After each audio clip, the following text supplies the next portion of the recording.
మహదేవయ్య నవ్వుకుంటూ చాలా గొప్పగా సత్య దగ్గరకు వస్తూ ఉంటాడు. అది చూడగానే అక్కడ ఉన్న సత్య మాత్రం మౌనంగా చూస్తూ ఉండిపోతుంది. ఇంతలో అక్కడ ఉన్న మహదేవయ్య రేపో మాపో నేను ఎమ్మెల్యే కాగబోతున్నాను. నేను బాహుబలిని కాగబోతున్నాను అని చెప్పేసైతే అంటూ ఉంటాడు. ఆ మాటలు వినగానే అక్కడ ఉన్న సత్య మాత్రం మౌనంగా అతని మాటలు వింటూ ఉండిపోతుంది. ఇంతలో అక్కడ ఉన్న మహదేవయ్య మాత్రం నేను ఎమ్మెల్యే కాగబోతున్నాను అంటే తర్వాత ఎన్నో పదవులు దక్కించుకోబోతున్నాను. నాకన్నా ఇంకా గొప్పవాళ్ళు ఎవరూ లేరు. ఇక నిన్ను చూసుకో, నిన్ను నీ కుటుంబాన్ని నా కాళ్ళ కింద వేసి నొక్కబోతున్నాను. అది గుర్తుపెట్టుకో అని చెప్పేసైతే అంటూ ఉంటాడు.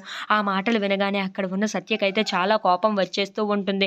ఇంతలో అక్కడ ఉన్న మహదేవయ్య మాత్రం నవ్వుతూ సత్య వైపు చూస్తూ ఉంటాడు. అది చూసిన సత్య అయితే మీకు ఆ ఎమ్మెల్యే పదవి కాదు కదా, రాజకీయాల్లోనే లేకుండా నేను చెయ్యాలనుకుంటున్నాను అని చెప్పేసైతే అంటూ ఉంటుంది.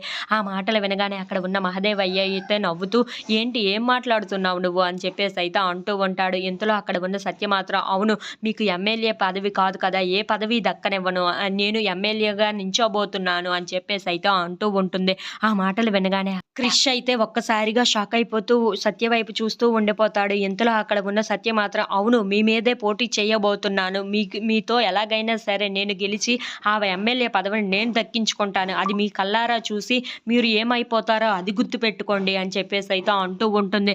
ఆ మాటలు వినగానే అక్కడ ఉన్న మహదేవయ్య అయితే ఒక్కసారిగా షాక్ అయిపోయి ఏంటి ఇలా మాట్లాడుతుంది ఇది అని చెప్పేసైతే అనుకుంటూ ఉంటాడు. ఇంతలో అక్కడ ఉన్న సత్య మాత్రం మీరే చూస్తారు కదా ఏం జరుగుతుందో అని చెప్పేసైతే అంటూ ఉంటుంది. If you like this video please like, share and subscribe.